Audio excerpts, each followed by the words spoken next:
Ladies and gentlemen, members of the Resistance and Terminators alike, I am the Comic Outlaw, and we're bringing you RoboCop versus Terminator, Part 2 of 4 from Dark Horse Comics.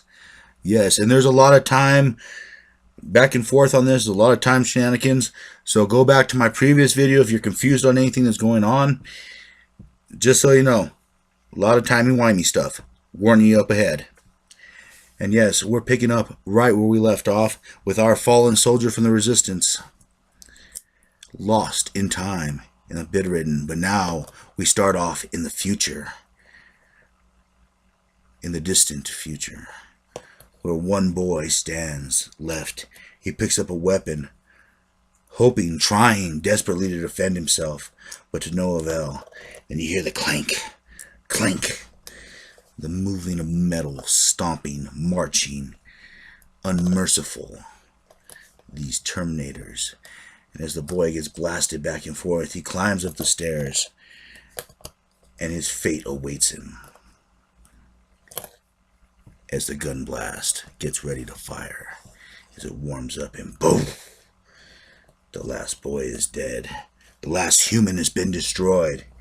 The Terminator's mission has been completed. Humanity has been destroyed and dead.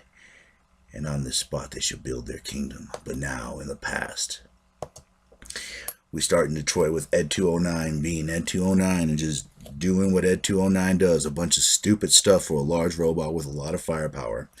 It blows away a Dalmatian. The cops come out, have to straighten it out, have to give it a little smack in the caboose. You know, it's basically the old-fashioned TV of big clunky robots. RoboCop comes walking in with that big old gun our soldier from the future had. Damn, it's a huge gun. And RoboCop begins to question her on the events that happened, how she made the gun, where she came from. And she tells him that he's a monster, that they use his mind to create the Terminators. They plug him into Skynet, and he becomes downloaded and part of it.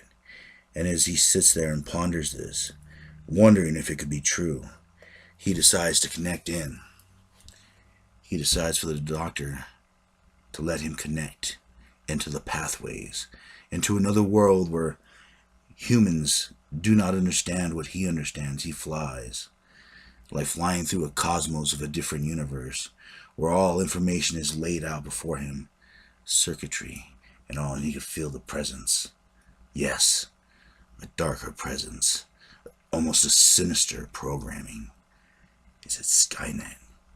Is it that destiny to destroy all? Is it? And then RoboCop, Murphy, the doctor slaps him awake. He was having a nightmare in the interface, or was it a vision of things to come?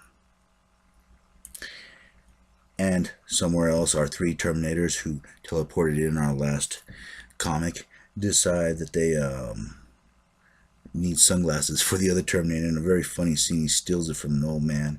And we're back to Ed 209, doing what Ed 209 does. He's about to blow away a suspect, even though he surrendered. Because, you know, they're just basically tanks with slow brains. RoboCop stops him. And, of course, the fight begins. And as the fight begins, the explosions go out, the cops go running out. And RoboCop tells the Ed 209 to be aware of a cybernetic presence. If there's anything like that to open fire on, of course they open fire on themselves, because that's what they do.